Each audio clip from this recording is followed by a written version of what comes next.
Kardeşler, 35 yıl önce bugün Kadına Ayrımcılıkla Mücadele Sözleşmesi SEDAV'ın yıl dönümü.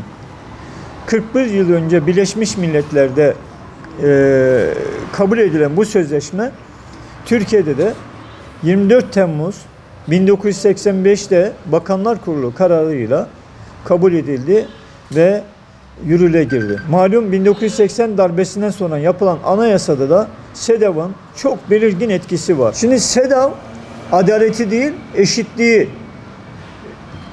öne çıkarıyor ve SEDAV Sözleşmesi İstanbul Sözleşmesi'nin felsefi temelini oluşturuyor.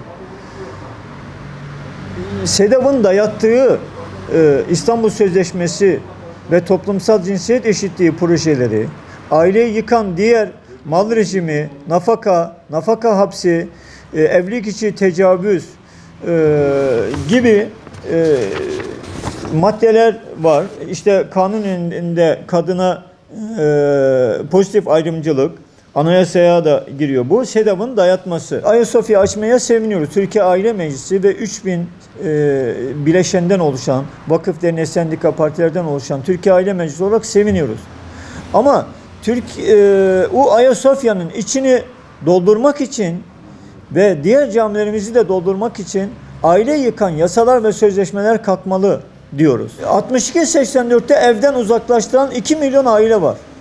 Güvenlik güçlerimize mesela eşi, alo diyor, eşim bana işte jandarma, polis, güvenlik gücü diye evden uzaklaştırıyor. Burada bir güvenlik zafiyeti var. Bunu önlemek lazım. Fikri önünde engel 62-84 ayrıca. Yani düşünceyi açıkladığınızda bu da işte benim de başıma geldi. Kadına şiddet oluyor. Siz evden uzaklaştırdığınız babayı çocuğu da göstermezseniz, tabii zaman zaman anne de oluyor ama %80 baba uzaklaştırılıyor. O adam cinayet geçiriyor ve bu yasalar, sözleşmeler 62-84 İstanbul Sözleşmesi yaşatmıyor, öldürüyor maalesef. Çünkü siz velayeti istismar eden taraftan velayeti almazsanız adam mahkeme kararına rağmen, yani adam veya kadın mahkeme kararına rağmen çocuğu ebeveyne, anneye veya babaya göstermiyor. Onun için Türkiye'de cinnet ve cinayetler oluyor. Bu cinayetleri önlemenin yolunu aileyi ıslah eden, aileyi dirilten, aile medeniyetimizin genetiğiyle oynandığı için yeniden aile medeniyetimize dönmekle yeniden inşa etmemiz lazım aile medeniyetini.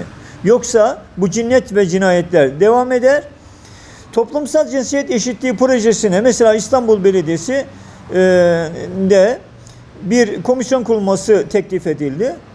Bu reddedildi. Tamam, İstanbul Belediyesi'ne karşı geliyoruz. Ama Türkiye Belediyeler Birliği'ne neden karşı gelmiyoruz? Fatma Şahin'in başkanı oldu. Başkan olur olmaz hemen toplumsal cinsiyet eşitliği komisyonu kurdu. Yani biz Bursa Belediyesi'ne, Edirne Belediyesi'ne, Çanakkale Belediyesi'ne toplumsal cinsiyet eşitliği maskesiyle eşcinsellik reklamı teşviki yapanlara karşı geleceğiz. Ama Fatma Şahin ya da Türkiye Belediyeler Birliği ya da Aile Bakanlığı bunu yaparsa, Milli Eğitim Bakanlığı yaparsa, Diyanet Huriye Martı eliyle toplumsal cinsiyet eşitliği adı altında Sakarya'da toplantılar düzenlerse buna karşı gelmeyeceğiz. Zulüm kimden gelirse gelsin zalime karşı mazlumun yanında olmamız lazım. Burada 2 milyon sadece mağdur yok. Onların çocukları var. Ve herkes potansiyel olarak Türkiye'deki 24 milyon aile potansiyel olarak suçlu. Anne babalar suçlu. Her an otobüse, minibüse, taksiye bindiğinde, metroya bindiğinde insanlar iftiraya uğramaktan korkuyor. Mal rejimiyle de cinayet oluyor. Mesela SEDAV'ın dayattığı mala konmak için 62-84 iftira olarak kullanılıyor. Biz şiddet yok demiyoruz. Biz kadına şiddete hayır diyoruz. Ama erkeğe de şiddete, aileye de, hayvana da, çocuğa da, bütün canlıya şiddete hayır diyoruz. Şiddette ayrımcılık cinsel bölücülüktür. Anayasamıza da giren bu işte pozitif ayrımcılık evrensel hukuk ilkelerine aykırıdır. Bunun bir defa düzeltilmesi gerekir. Anayasadan ayıtlanması lazım. Mesela genç evlilik. Ya siz Fatih'in İstanbul'u fethettiği yaştasın diyeceksiniz. Kızım sen de Fatih doğuracak yaşlısın. Sen Fatih'in tahta oturduğu yaştasın diye çocuklarımızı büyüteceğiz. Ondan sonra da evlendiğinde sen çocuksun diyeceğiz. Böyle bir akılla, mantıkla, fıtratla, Allah'la savaşmak olabilir mi?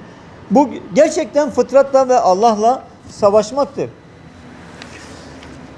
Türk Medeni Kanunu'nda ve Türk Ceza Kanunu'nda SEDEV'in dayattığı yasalar ıslah edilmeli. Nafaka süresiz olması SEDEV'in dayattığı bir şeydir 1988'den beri. Bu kaldırılmalı. Evlenme yaşı 1938'den 2002'ye kadar uygulandı 64 yıl. Bu tekrar eski haline gelmeli.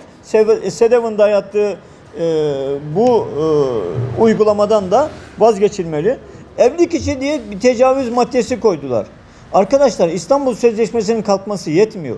Eğer kaldırdığımızda Türk Ceza Kanunu'nda ve SEDEV'in dayattığı diğer kanunlarda da işte nafakadır, çocuk yani ayrıldığınızda bile süresiz nafaka var. Ya bir işten ayrıldığınızda devlet 6 ay, bilemedin 8 ay, 1 sene veriyor. Ömür boyu sigorta, erkek burada güvenlik sigortası şirketi değil ki.